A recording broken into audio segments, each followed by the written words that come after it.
Hello everyone, welcome back to my new mini blog. তো guys, আজকে আমরা যাচ্ছি নরবরিয়া। আর সকাল সকাল রেডি হয়ে আমরা বেরো গেলাম। আর বাড়ির থেকে বেরোনোর পরেই গাইস এত না বৃষ্টি, আর কি বলবো, আমরা পৌঁছে গেলাম নরবরিয়াতে। আর আজকে আমরা আসছি রাজ, আমি, সুদীপ আর মাদাই। আর আজকে হচ্ছে শ্রাবণ মাসের তৃতীয় সোমবার। আর জাস্ট আজকে একটু ভিড়টা কম ছিল, গেল সোমবারের থেকে আজকে অনেকটাই ভিড়টা কম ছিল। আর রাস্তাও একটু ফাঁকা ছিল। আর নদীর মধ্যে তোমরা জলটা দেখতেই পাচ্ছ, প্রচণ্ড জল বেড়ে গেছে।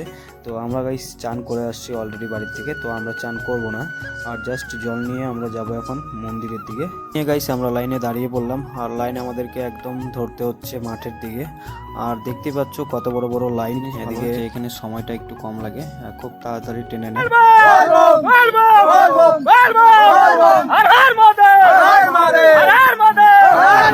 অনেক বড় ছিল। আর এবারে সিস্টেমটা একটু অনেকটাই ভালো করছে, যে বাস দিয়ে ব্রেকেট করে দিচ্ছে, লাইন দিয়ে যাচ্ছে একদম সবাই। আর ফাইনালি গাইস 1 ঘন্টা অপেক্ষা করার পর আমরা মন্দিরের সামনে পৌঁছে গেলাম।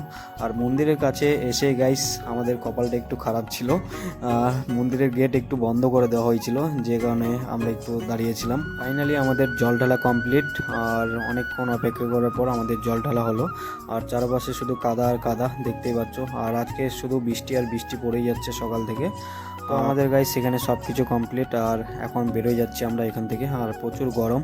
তো দেখা হচ্ছে গাইস, চলো একবারে কালিয়াগঞ্জ কালীকুণ্ডি ধাম। তো ফাইনালি আমরা পৌঁছে গেলাম কালিয়াগঞ্জ কালীকুণ্ডি ধাম। আর জাস্ট এতদিন ধরে আমি ভিডিওতেই দেখছিলাম এই লোকেশন, এই মন্দিরটা। আজ সামনে আজকে প্রথমবার আমি ফার্স্ট টাইম আসলাম এখানে। আর এসে গাইস এখানে এত সুন্দর, কি বলবো, আর বলার মতো না।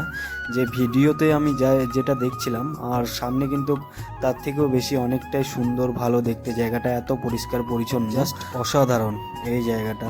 তোমরা যদি কেউ না আসে থাকো তো অবশ্যই আসো এই জায়গাটাতে। খুব সুন্দর, খুব একটা শান্তশিষ্ট জায়গা। কে কে এসছো এই জায়গাটাতে অবশ্যই একটু কমেন্ট করে জানাও। গাইস আমরা বেরোয় যাচ্ছি এখান থেকে এখন বাড়ির উদ্দেশ্যে। আর কালিয়াগঞ্জ আসতেই এত বৃষ্টি, কি বলবো। তো গাইস ভিডিওটা কেমন লাগলো অবশ্যই কমেন্ট করে জানাও।